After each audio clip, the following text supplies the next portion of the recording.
Welcome, everybody, to another episode on the MoneyfitMD show. Whether you're watching on the YouTube or you listen on the podcast, listen up. You're about to have a treat. And by now, I hope you know that when I say that, I'm not like BSing you. I'm like just really being honest that this is going to be a great show. Number one is because you're here, and anytime you and I get to hang out together, it's magic, period. I don't care what anybody else thinks, but also because I have a delicious guest for you. This is like maybe her third time or so on our podcast, and every single time is just pure gold. And you guys know that I value your time, your attention, your ear so much. I don't bring crap on here, but this is not like not crap. This is like extraordinary amazingness. So, without further ado, I want to welcome Dr. Una to the show. Thank you so much for having me. I am excited about this. I've been looking forward to it. And third time on the show, I feel like a VIP. Thank you for having me. Well, I would have said you're VIP, but I'm not going to say that because I don't want you to start getting all like VIP ness and let's give her a massage. I'm going to And like, assume now. I'm going to assume. so we're recording this on a very special, well, the day after a very special day, but also just a special week, I'm going to say. And number one is this is the day after the day you got your fourth Amazon bestseller. Is that correct? Okay, which is super exciting. But I didn't bring her here for that necessarily, but I also brought her here for that. But we're having this conversation this week because we're also celebrating a special day in a special week. Can you tell us about what that day is? Yeah, so for the first time, August 13th is, like it's designated the National Private Practice Physicians Day. And that is something that, a month ago, if somebody had told me that's what would be happening, I wouldn't even believe it. But here we are. And really what it's about is, doctors in private practice, they're practicing in one of the most hostile climates, right? So, the cost of the delivery of healthcare services is so much higher, right? The cost of everything is higher. The cost of hiring staff, keeping staff, payroll, all of those things are higher. The insurance company's idea is, oh, well, but yeah, in addition to that, we can reduce reimbursements. Like, why not? Right. And so the cost is higher. The reimbursements are lower. The administrative burden is higher. And so it's a lot of stuff private practice owners are going through. So we designated this day as a day to tell them, we see you, we see the work you're doing. We're grateful you haven't quit. Why is that important? For instance, Walmart closed 51 clinics in one state in Florida and said, we're not doing this. This is not profitable. We're walking away. And when I thought about it, I said, hang on. If they only had 1,000 patients per location, that's 51,000 people in one state who are out of a doctor, if you just think about it, right? And so I'm like, the people who are in it, I don't think they realize how important their role is. I don't think they understand that healthcare is literally running on their backs. I don't think they get that. So it's a day to celebrate them. It's a day to acknowledge what they do for healthcare, what they do for the United States as a whole. It's a day to support them. We even ask people, we're like, type in there hashtag physician ally. You don't need to be a doctor to celebrate this day. But go leave a Google review for your doc. Go send them a handwritten card. Let them know how much they've helped you. Go buy them, the book that we launched and say, hey, I think this will help your practice, whatever. But if we don't support them and they walk away like the Walmarts and CVS's, we're going to have a major issue on our hands. So that's the whole idea behind the day. And it was the first one, but it was so much fun to celebrate it and to see how the doctors responded to it. I love it. No, and I want to make sure that those that are listening know the part that you had to play. Can you just take 30 seconds and just brag on yourself for being the founder and the brain behind this? Just brag on yourself for 30 seconds. Yeah, I think the thought came, we said this thing like August is private practice physician month, and I was like, well, how does that even happen? How do people do that? And I start Googling it, right? And I'm like, wait a minute, I can create a day? Are you kidding me? And I was like, no, we absolutely have to create it. So you're right. A lot of people are like, Happy Private Practice Physicians Day. I didn't know that was a thing. I was like, it was not a thing. We created it, and we created it for you because you deserve it. So yeah, so we created it, and it's exciting. I'm Okay. grateful. I want to make sure you guys don't miss the process behind the words, because anytime I bring guests on the podcast, I want you to hear the words, but I also want you to hear the thoughts behind it, because success leaves clues. She had an idea, and then she was like, how do we actually do this? So she asked the question, went out and asked. This time she did Google. It could be ChatGPT, it could be someone in your community. She asked the question, she got the answer, she took the action, and because of that, thousands of private practice physicians that may have felt like they were doing this on their own, because it's not easy doing your own, like having a solo practice. It is not easy. Not, it's like sometimes feels like a thankless job. I don't do it, but I know that sometimes it feels that way. And then now patients with all the demands, insurance company and like government cutting, and you're like, should I just quit yesterday? But because of the thought she had, which again, success leaves clues, now thousands of physicians are going to feel seen. And this is the first one. What that means is next year, now that y'all know about it, August 13th, put that on your calendar right now so that you can be part of the celebration that I'm putting words into the atmosphere by faith that is going to happen next year, that we're going to celebrate even bigger so that five figures number of physicians can celebrate. And there's something special about year three, because year three, six figures number of physicians are going to celebrate. That's how this works. So I just want to recognize that, but make sure that people are not missing the lesson behind the words that you're showing to them today. Yeah, that's super powerful. You'll get me all kinds of excited if you talk about that. But I think especially for physicians, right? So when you think about starting a private practice, taking your private practice to the next level for what you do, like working on your net worth, all of those things, a lot of times it's an idea, it's a nudging, it's an invitation. It's never very overt, or it's rarely ever very overt. It's just I wonder if. That's really what it is.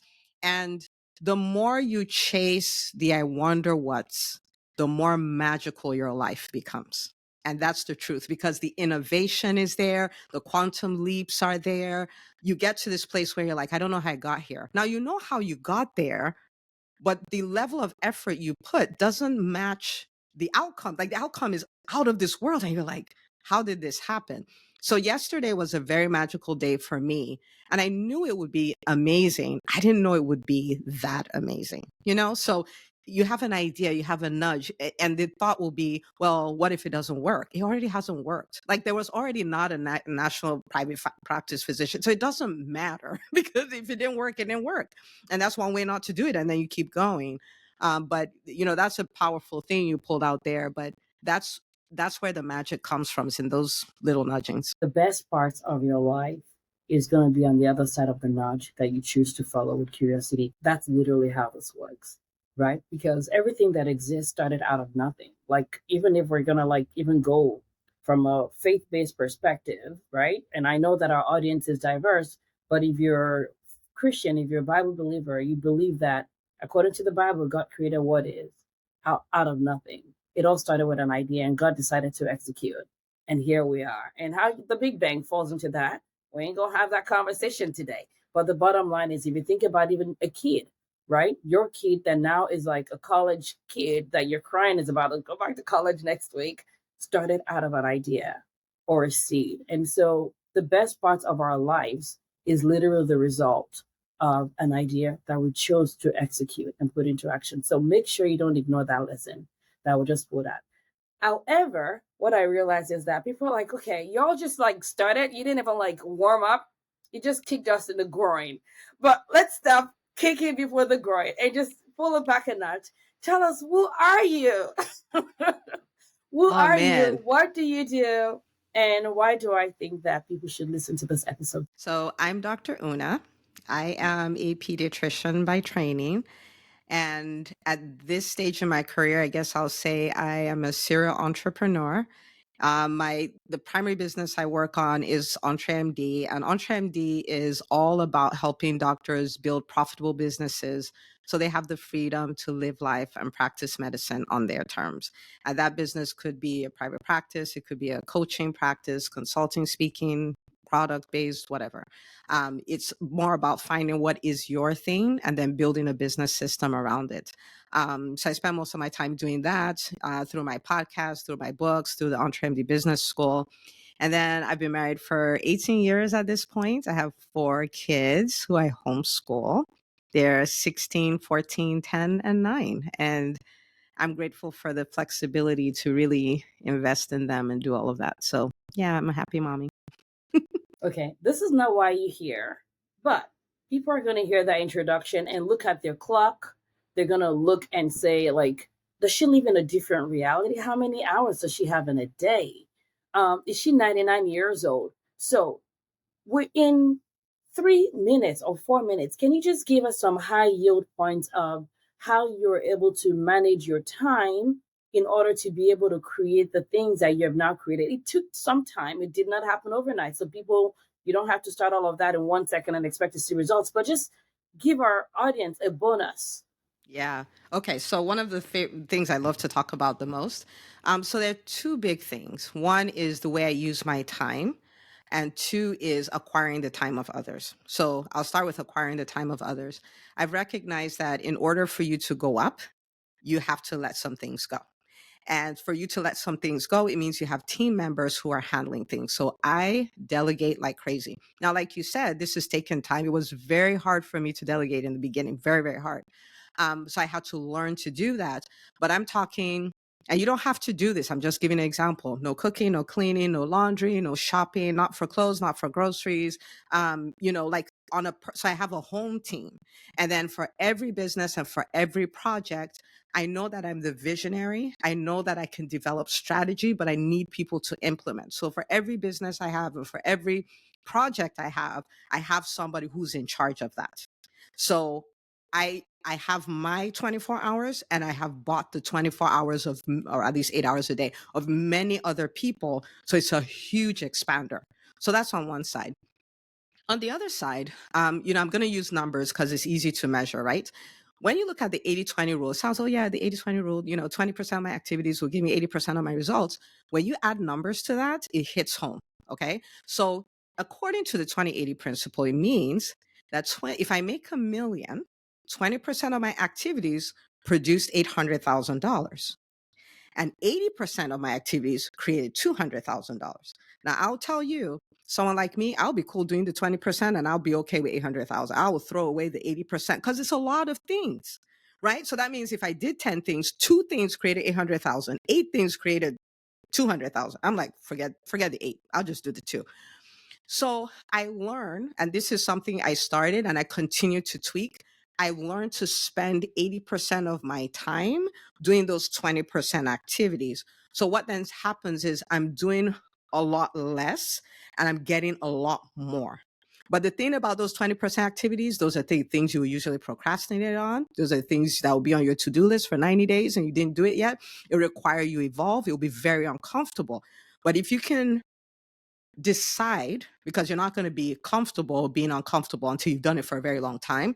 But if you decide, I'm okay with discomfort. If I can live in the 20%, then you just become this person that people ask you the question, like, how in the world can you do all these things?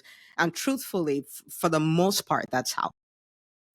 I 100% agree. And as someone that is, also wears many hats, even while I was working pretty much full time, which was point 0.8 FTE, people would say, like, how do you do the things? And I realized that what may seem obvious to you as the person that's executing is not obvious to other people because they're looking at it from their own maybe limited mindset, their pre-evolution in this season, in this way mindset. So thank you for sharing those quick nuggets because I don't want people to miss any of our juicy conversation. So y'all, I cleared that up so you can be here with your attention and not be like 5 seconds ago because we're moving forward. So let me ask you this question. I know that you are a pediatrician. You've gone from working in someone's practice to owning your own practice, but also you've worked with many physicians inside of the EntreMD Business School. When you look at the people that were maybe employed or having this nudging of, I want to start a private practice, I want to start a private practice, what were some hang-ups that people were having? And what was the change that made them go, maybe I can do it, and actually go into doing it? What were some of those key things for those that are sitting on the edge right now? Yeah, so the biggest one that comes up is just they don't believe. They don't believe that they can pull it off. And there are a number of reasons for that. I mean, since I started in private practice 14 years ago, the narrative has been private practice is dead. Right? Like, so it's just to say, private practice is dead. Why are you going into it? Right? And you're not the kind of person who can start a private practice, which is very easy to believe as a physician because we got no business education. So it's like, yeah, I'm not the kind of person. I can evolve to become that person, but I'm not that kind of person. And so that thing of not believing private practice is still a viable option, not thinking they can pull it off. And many people are surrounded by people who are like, you can never thrive in private practice, it will take you 3 years to break even, and all of those kind of things. I think those are the big things. One more that comes up a lot is the fact that, by virtue of our profession, you just find yourself in a comfort zone, right? Like, bills are paid, da da da. Nothing's too bad. And I will sound a little bit a warning there, which is that the healthcare space is shifting so radically that the absolute worst thing you can do is maintain the status quo. You have to evolve. And the thing is, Dr. Latifa, you know this, I've been screaming, you have to evolve since 2016. And so if I was screaming it then, imagine how much more intense that, like, you cannot afford to say, oh, I will always have security. Like, you cannot afford to do that. And that doesn't mean go start a private practice if that's not your thing. But you have to evolve. You have to retool. You have to put yourself in a position where if you're let go from your job, your business shuts down, all those things, that you know what to do. Like, nobody's coming to save anybody, right? So those are the big ones that come up. And to be honest with you, I have found that the biggest, I'll give you a couple, but the biggest transformative thing I've seen is being in the right environment. The end. And the reason, I've thought about, I study people. I'm an introvert, so I study people so much, because I just observe. That's my superpower. The thing that makes people change the fastest is being in the environment where what they're trying to become is the status quo. Okay, so I'll give you examples. I had a doc who came in and she's like, I was told it will take 3 years to break even in private practice. And she told me that. I said, oh, no, that's not, we don't roll like that. So this is in a one-on-one conversation. And then she comes into the business school and she posts in the group. And in the comments are all these comments of, this is EBS. We don't do that here. Right. And so she starts her practice and she breaks even. She just, her practice just turned one. And she would come like, oh my goodness, the first quarter, I doubled what I did in the first quarter, in the second quarter, in the third quarter, she's like, I doubled what I did in the second quarter. I'm like, yeah, that's how that works.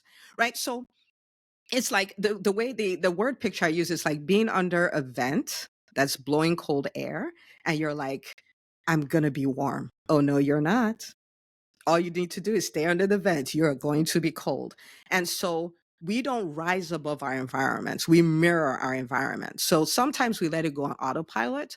But if we want to be high performers, we curate our environments because we know we're going to look like it, right? So being in the right environment is one. So like people who've come into the business school, it's been so fun to watch how because they can see a mirror held up, like nobody's doing this. I'm actually the only one doing this. Like, I should probably evolve, right? So that's one. Two is learning the strategies that work.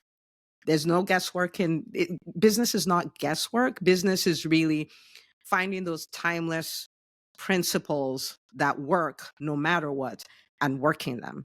And then the third thing is putting in the reps.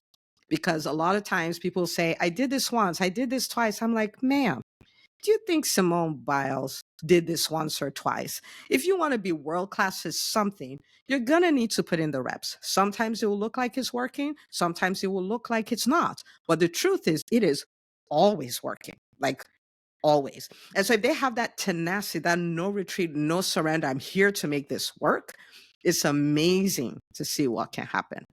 So those are some of the things. But the environment piece, um, Same like if I wanted to learn Spanish, I could go down the street and take a 30-minute class once a week. Or I could move to Spain for a year, Yep. where the menu is in Spanish, the signs are in Spanish, everybody's talking to me in Spanish, and what are the odds, right? Like, so in the physician community now, we don't have enough people thriving as entrepreneurs for it to be our default. We're going to get there, but we're not there yet. And so if you're in a place where everybody is constantly telling you you won't work, it doesn't work that way, woe is me, we are victims, blah, blah, blah, it's going to be hard to thrive. You need to be an environment for champions. So much great stuff. And I love that you mentioned environment, because I literally was just talking to someone 2 days ago, and I know you get a kick when I say this, but I'm an introvert. Oh, whatever. Whatever. Okay. It's your show. I'll allow it.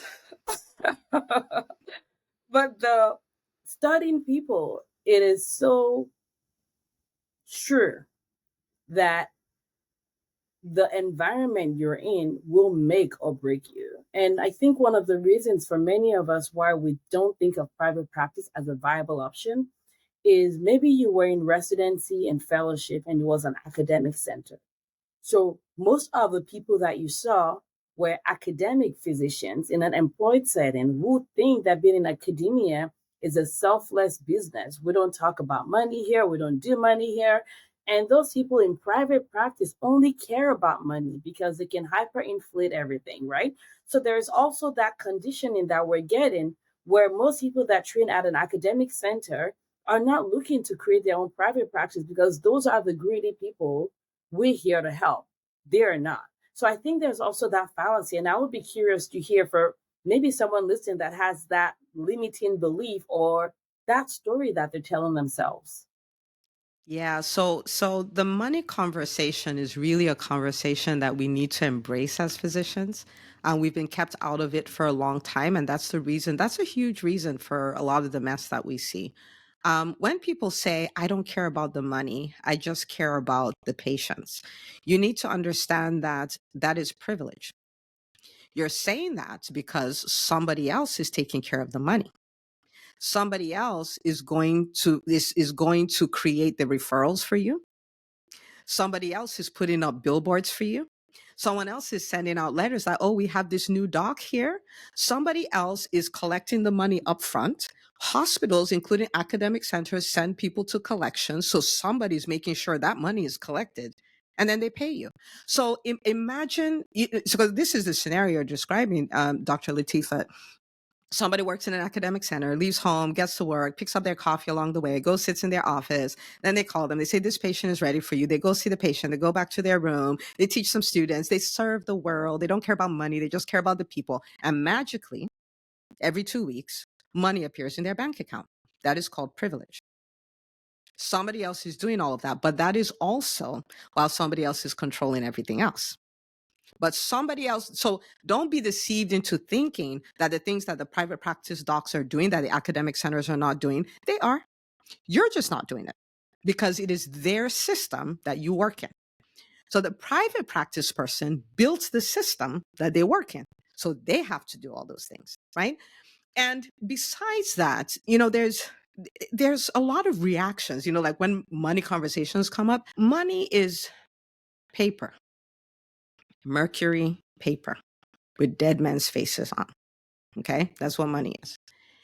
And business is an economic sport. Let me even take it a little further because people are like, business destroyed medicine. It did not. People who put profits before people did it, not business people. Let's take it a little further. Helping people is an economic sport. Because if you cannot fund what you want to do, you cannot help them. So we have hospitals shutting down. They're not shutting down because they no longer want to help people. They're shutting down because the money doesn't work anymore. We have Walmart walking away. They're not walking away because they don't want to help people anymore. They're walking away because the money isn't working anymore. Once there is no margin, there is no mission. The end. And so we really, as physicians, want to steer away from this conversation. I want to help people. I don't care about the money. You cannot help people without money. How are you going to do it? How are you going to do it? And so it's something we really need to stop and say, okay, when I get hung up about this money thing, you want to stop and ask yourself why. It's paper. Why are you having such a react? In fact, it's not even paper. It's like zeros on a computer.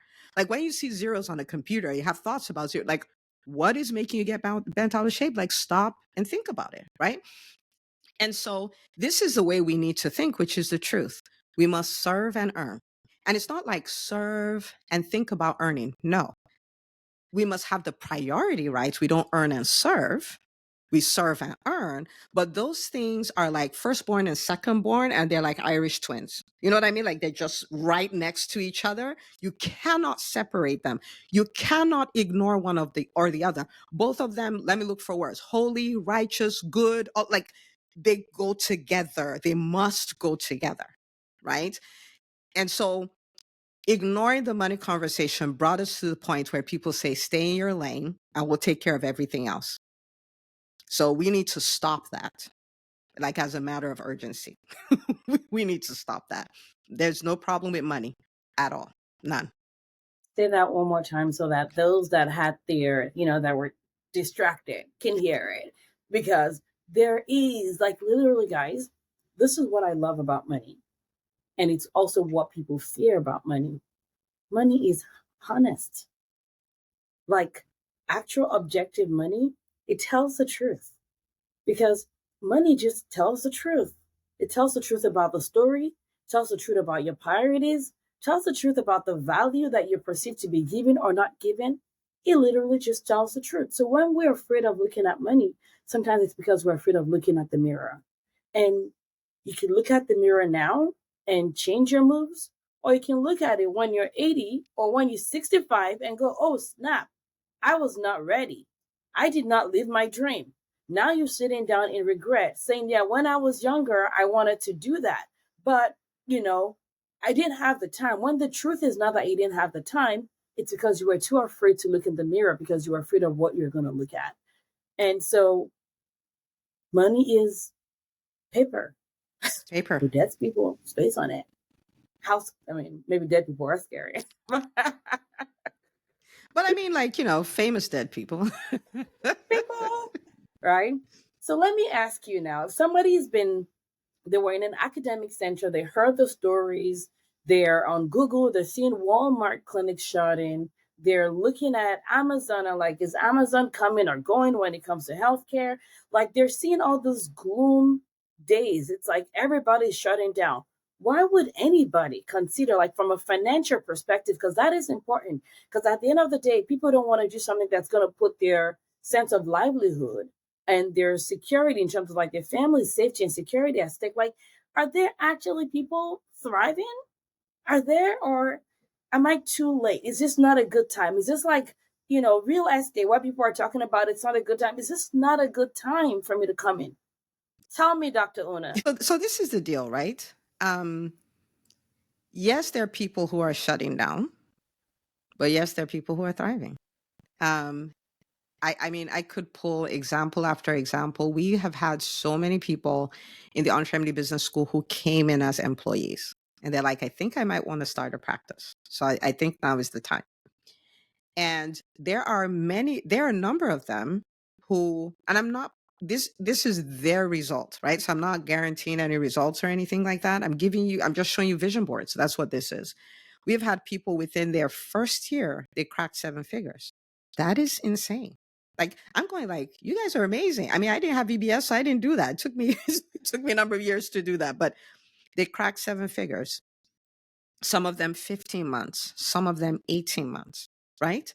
And it's a beautiful sight to behold. And some of them are specialists, some of them are primary care. Like it's a good mix. So is it still working? It still is. Is it challenging? It is.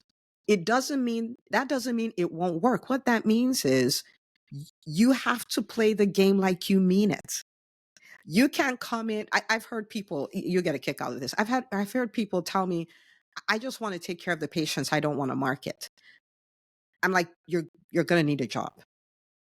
But the business doesn't work that way, because part of your job as a business owner is marketing. Like, it's not a buffet. You don't get to pick and choose. Marketing is your job. Selling is your job. Building team becomes your job. Like, working your service delivery, your operations, that is your job. Looking at profit and loss statements, account receivable reports, and all these things, it is your job. Now, you can say, I don't know how to do it. It's not my preference to do it. But there are many things in medicine was not your preference, but you know the only way to get my MD is to do this. Fun fact, I didn't like biology, but I did not see a pathway to medicine without biology. So I was like, you better start liking it in a hot second and go get it done. Now, somebody may say, ooh, that's a lot. I don't want to do it. But this is the deal. It all starts from a decision. It seems like a lot till you decide. If you decide, okay, I could learn the Krebs cycle. I can replace hearts. I can replace knees. I can intubate, 2 kg babies.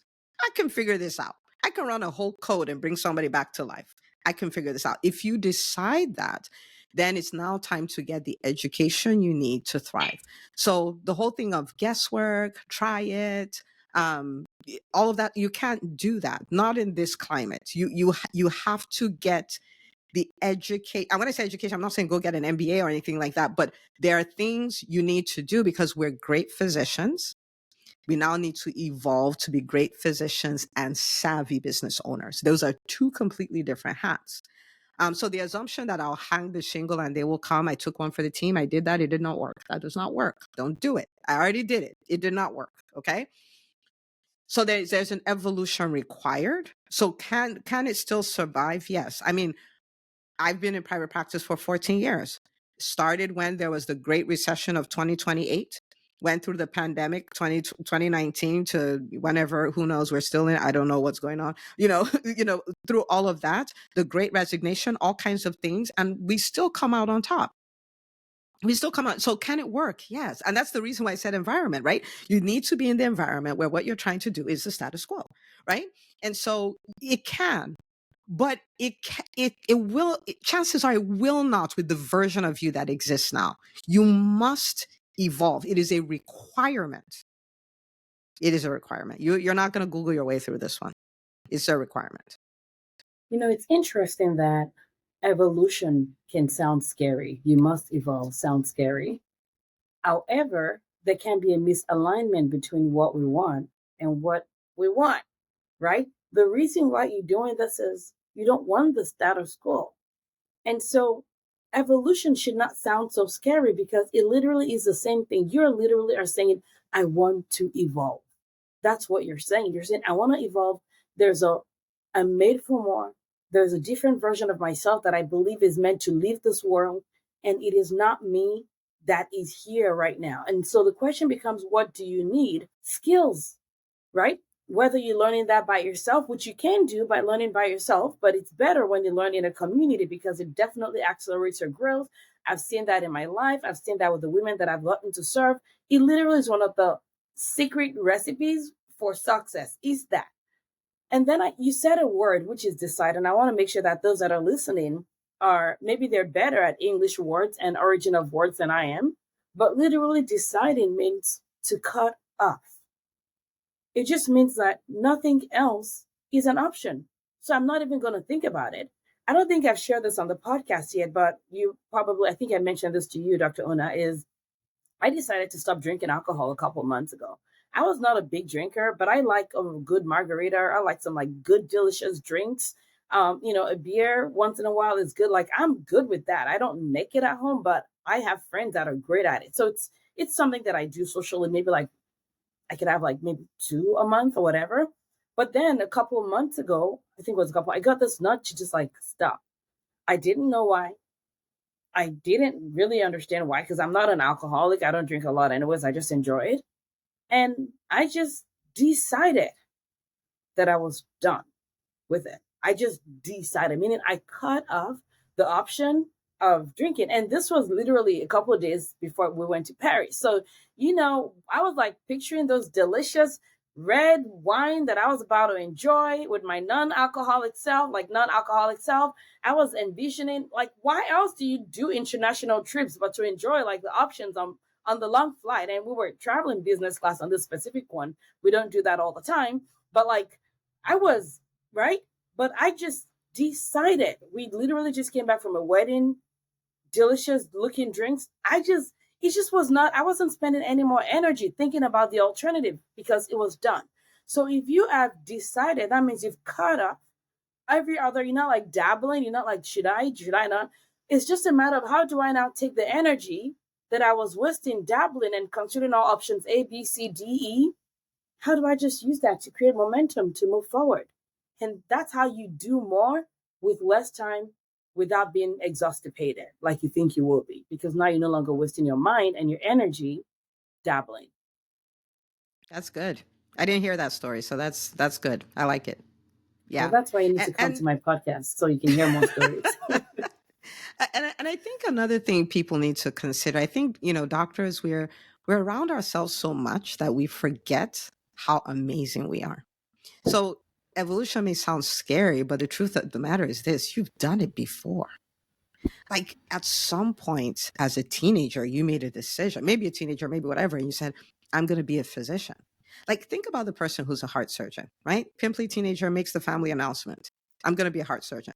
I'm going to be the person who cracks open checks, pull out the heart, work on the heart, put it back. Think about how ridiculous that is. And the person pulls it off. Like, do you know what it takes to get into medical school, go through medical school, do residency, do fellowship? You know, the amount of skills you would have needed to learn?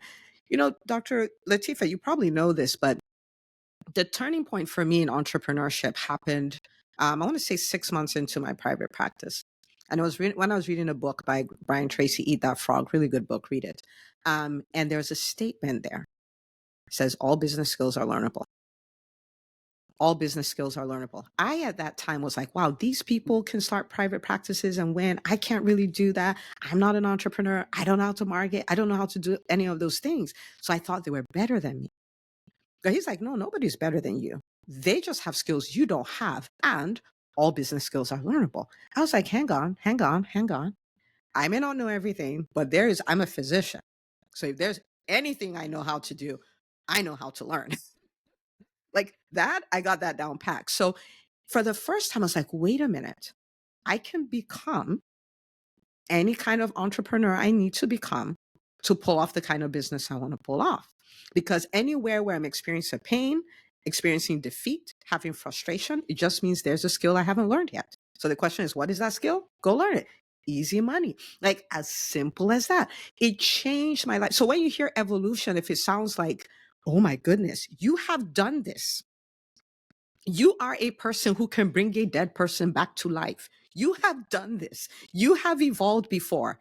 If it took you 10 years to go through that journey, imagine it's not going to take you 10 years, but imagine if you say yes to your evolution, where you'll be 10 years from now. EntreMD is not even 6 years old. He'll be 6 years old next month. And think of all the things that have happened. And again, it all started with a decision, right?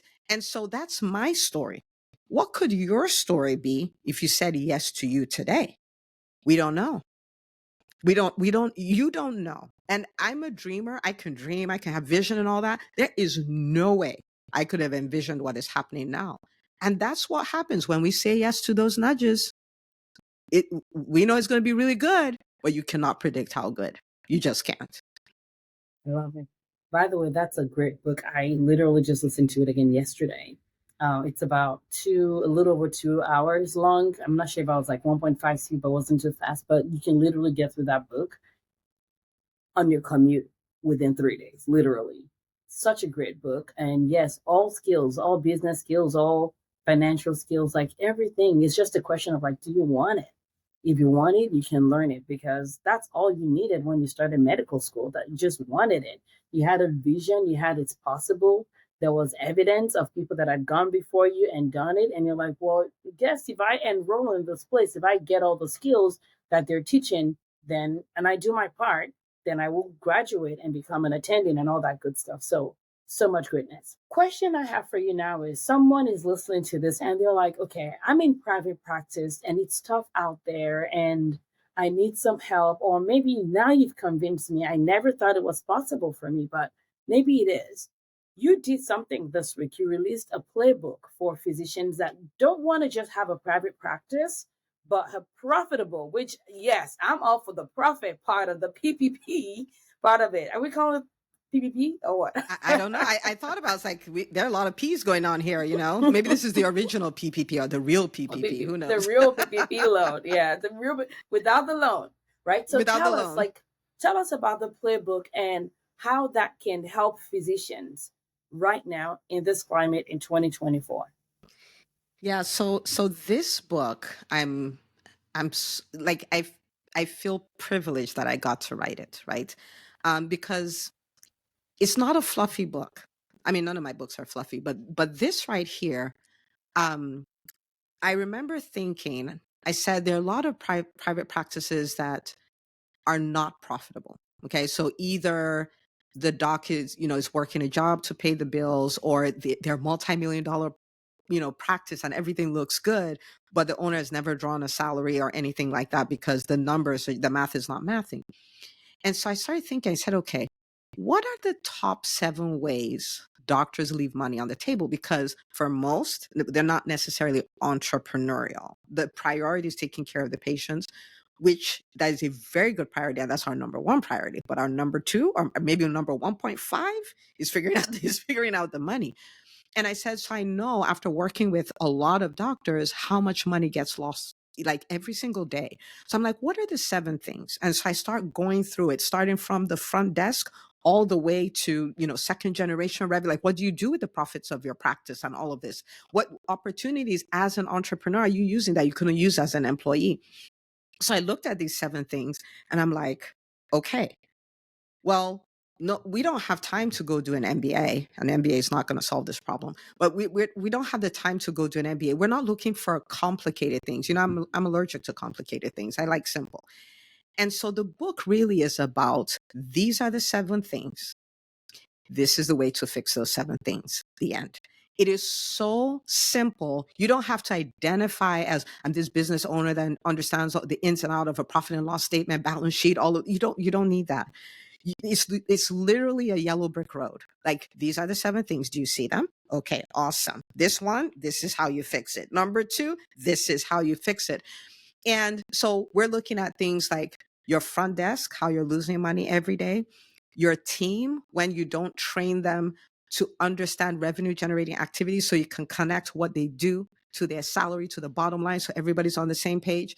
There are so many private practice owners that they're the only ones bearing the financial responsibility, like generating revenue is on one person. Meanwhile, you have a whole team, and the team exists to help you do what you need to do, which is number 1, serve people, and number 2, stay profitable, right? And so they're not engaged in the profitability piece at all. So how do you unleash your team? So when you see your payroll, you're no longer crying because it's an expense. You're celebrating because it's an investment, right? So it's literally a yellow brick road. And I think I'm dating myself when I say yellow brick road, right? That's Wizard of Oz. People are like, Wizard of who? Who's that? But so it's a GPS. It's literally a GPS. These are the 7 opportunities you have to recoup dollars in your practice. And the funny thing, when I taught this live as a workshop, I used a fictitious character called Dr. Ebony, and it specifically chose a pediatrician because, when people say I'm just a lowly pediatrician, I'm just like, rah, stop saying that. Okay, I won't go on that soapbox. But so I used a pediatrician. I used a low reimbursement rate, right? And in her example, we were able to recoup hundreds of thousands of like $800,000 for one doctor. This is a solo practice, right? Just by implementing these 7 things. So the question becomes, if, let's say it's not for you, it's not 700. Let's say I overestimated things and it's 400, and you have 5 doctors.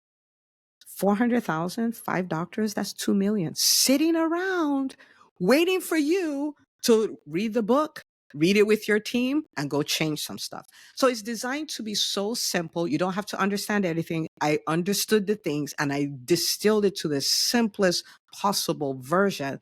Just buy the yellow brick road and follow the yellow brick road. And Wow. why is this important? Because when we do this, we stay in business, so we get to serve people. We get to give our team meaningful employment, and they feel amazing because you've called them up to hire. They're performing at a higher level, right? Okay. And you get to create financial freedom for yourself. You get your time back because your team is actually doing what team is designed to do, which is to give you your time back. And what that means is you're now an empowered private practice owner. Why is this important? Because people are like, oh, the insurance company, oh, this, all that. If you're not empowered, we cannot fight them.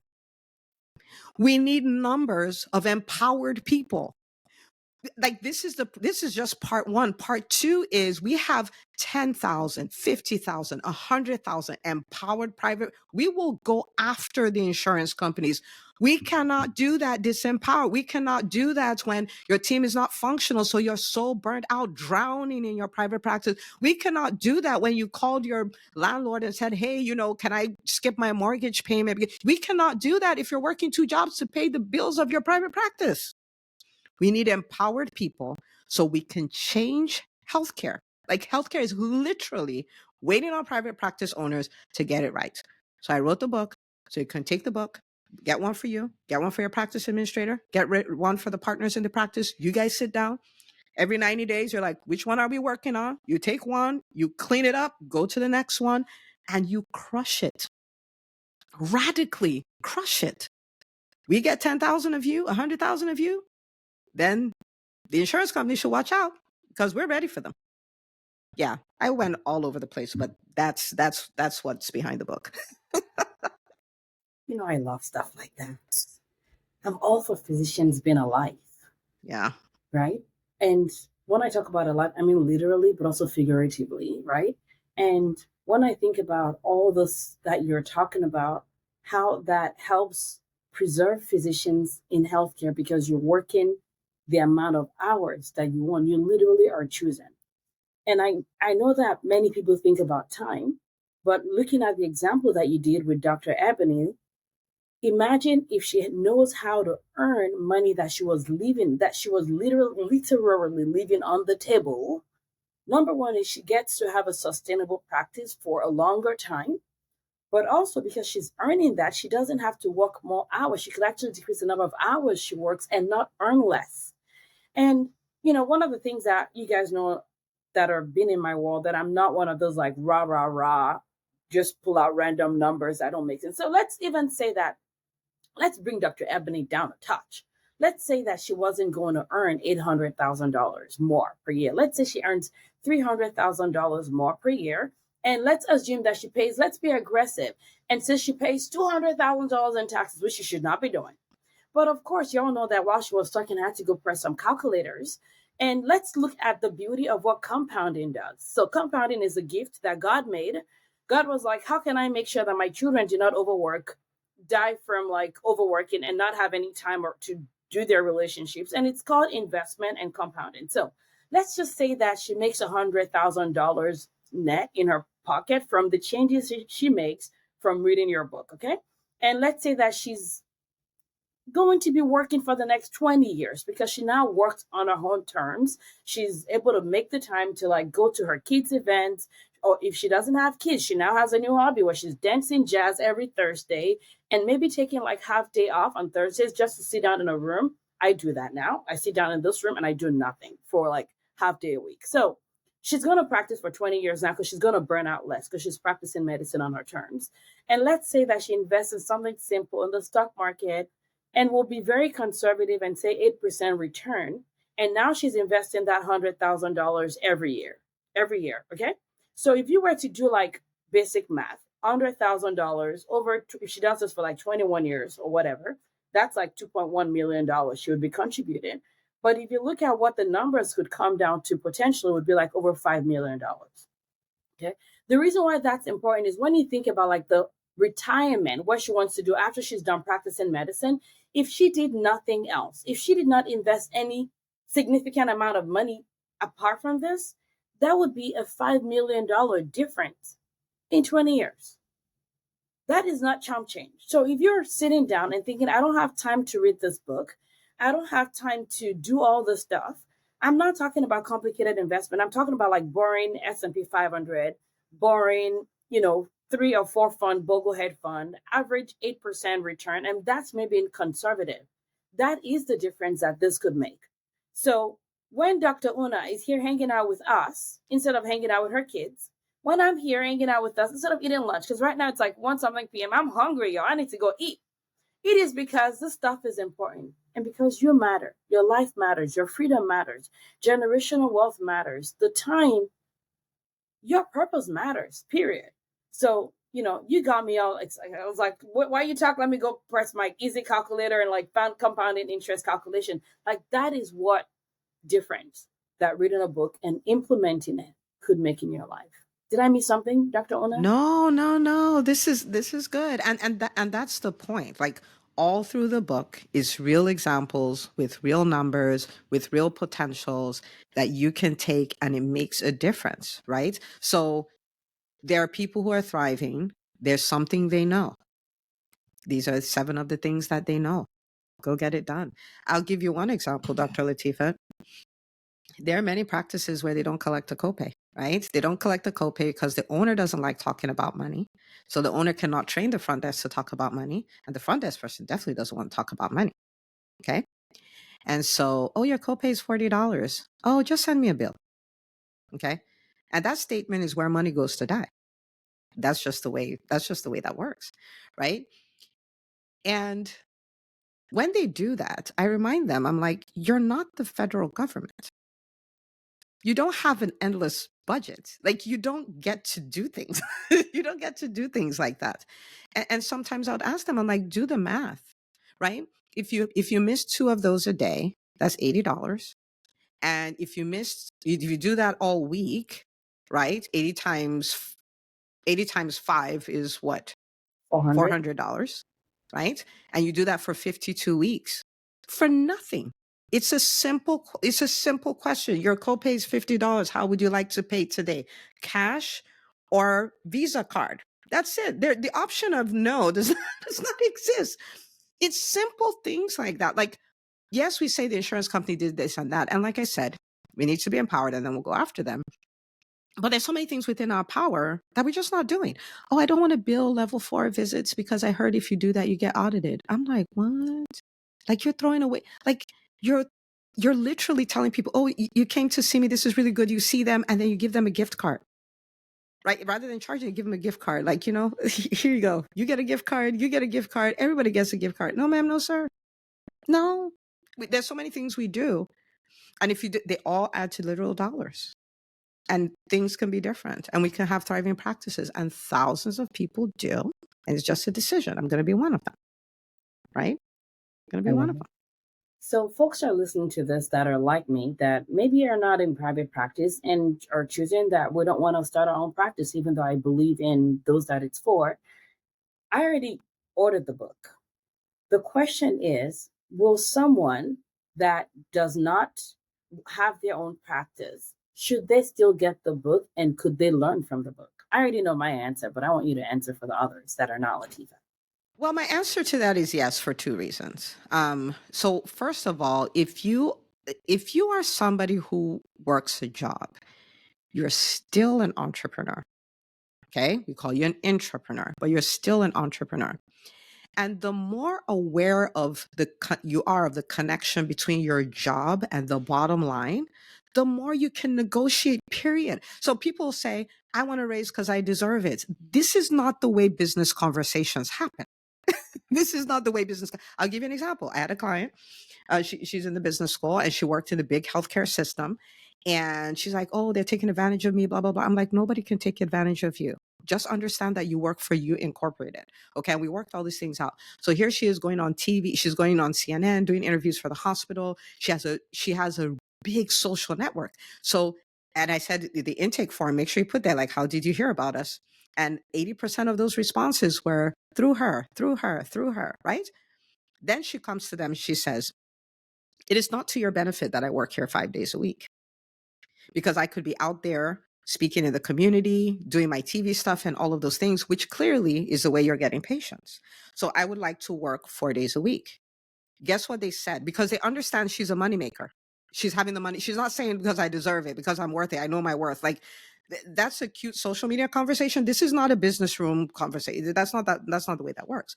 So guess what they did? They said, yeah, we're good with 4 days. And they left her salary the same. I have another client who learned the same thing and is having conversations with the CFO, CMO, all that stuff because she can speak business speak, right? She understands how to speak business speak. She takes 12 weeks of vacation and she shows them how they can get an ROI, a return on investment, on her 12 weeks of vacation. And she earned more money than she ever earned before. She works in an academic center. She works in a hospital. I don't know if it's an academic center, but she works in a hospital. And so it is about thinking like an entrepreneur. We have to think like entrepreneurs so we can negotiate like entrepreneurs, so we can know what we'll take and what we will not take. We won't know that, right? So that's one reason. And we talk about mindset. So we talk about all kinds of stuff. So will you get stuff out of it? Absolutely. And the other thing is, if you buy it and you read it and you're like, oh yeah, that's, I like this private practice field, it's not quite my thing. And there's nothing wrong with that. Private practice is not something everybody should do. If you feel like this is what I should do, then, you take the route. There's a private practice physician not listening to this podcast. There's a private practice physician that has no idea this book exists. It's the best $15 gift you can give a private practice owner. So you just put it back in the mail and say, I was thinking about you. And I heard all about this. This is what you need. And give them the book. Okay. So, but yes, the answer to that is yes, yes, yes, for very many, many reasons. Absolutely. I love it. And I love that negotiation story. I think that's part of why physicians get frustrated when you don't speak the speak, right? We want to negotiate. We're like, because I have great patient scores, which is great. But that you need to connect that with their bottom line. If your mission and their mission does not align, if you don't speak it out and tell them how that aligns, that's why we get frustrated. It's because we're speaking German and they're speaking French. So there's no communication. So they think you're crazy and you think they're crazy, and it's never going to work. That's why we get divorced from them. And they have the upper hand. So it's important that you speak their language. Absolutely. Absolutely. Oh my goodness. This has been so great. So we're going to have a link to the book in the show note. But for those that are listening and just want to hear your voice for like a couple more seconds, where can they find you and how can they connect with you or your team? Yeah, so the place to go for that would be entremd.com. So ENTREMD.com. And you will find out how to get in contact with us, how to get the book, how to subscribe to our podcast. We really have a ton of resources to support physicians. If you're like, man, I want to go all in, want to figure out, if working with them is my best next step. There's also a way to schedule that on our website, and our team will be happy to walk you through that. This has been so good. I mean, I told you all other was a treat, right? So if you're watching on YouTube, I want you to type in, yes, Latifah, you are right again. Like, seriously, this has been so good. And of course, if you listen on our podcast, leave a review and make sure you share this episode. And you already heard how you can reach out to her. So it's entremd.com. Go there, connect with her team. I know you guys have a ton of resources, like you said. And I think before we log off, I'm just going to say on behalf of everybody, I want to say just thank you for the work you do. Thank you for putting amazing value into the world.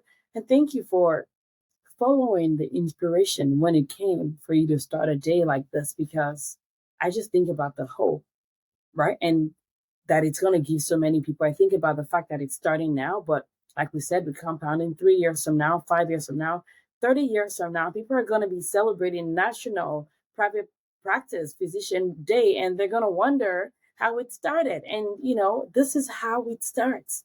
It's by us moving. So what would change if you move, listeners? If you do a thing and follow the inspiration that maybe dropped on you during this interview that we just had today. So thank you for the work you do. Thank you for just being amazing. And I appreciate knowing you. And I look forward to all the amazing stuff that you're going to keep creating. Thank you. Thank you. Thank you. Thank you. And thank you for having me on here. And truthfully, thank you for what you do, right? Like it's a thing. All hands are needed on deck. And so many physicians are loaded with the answers that we need. I know we're looking outside, but the answers are inside. And the more each of us take what we have and bring it on the table, the better everything would be. So thank you for saying yes to your own nudges and all the good work you do. It's really a gift, and I'm grateful you do it. Well, thank you. And guys, it's been a wrap. Enjoy, and don't forget to share to those that are in your life. Just text it to them right now. They're going to thank you later. Bye, guys.